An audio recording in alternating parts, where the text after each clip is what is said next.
There was once a shoemaker who was always in a good mood. He was so happy that he sang from morning to night. There were always children standing at his window and listening to him.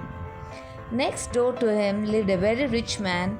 He spent entire nights counting the money and then went to bed in the morning.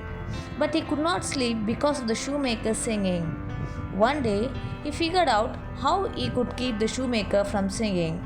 So, he invited the shoemaker to come over and see him, which he did. To his great surprise, the rich man gave him a little bag filled with gold coins. When the shoemaker got back home, he opened the little bag. He never in his life he had ever seen so much money. He counted it all carefully, and the children watched him. It was so much that the shoemaker was afraid to let it out of sight, so he took it along to the bed at night. Even there, he kept thinking about the money and could not sleep.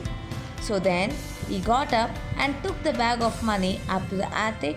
On second thought, he was afraid, so it was not safe there. So the next morning, he brought the money downstairs again. He then thought of hiding it in the fireplace.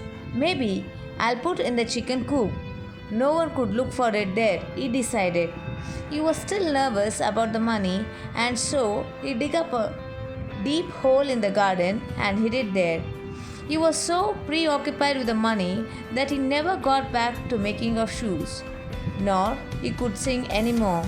He was so much worried that he could not produce a single note, and worst of all, the children did not come around to visit him any longer. Finally, the shoemaker was so unhappy that he dug up the money and hurried back to the neighbor with it. "Please take this money back," he said. "Worrying about it has made me sick, and even my friends do not come to see me anymore. I would rather be a shoemaker like I was." Soon, the shoemaker was once again happy and contented as before. He sang and worked the whole day. The priority of our life gives us happiness. Identify your priority and live your life happily. Thank you.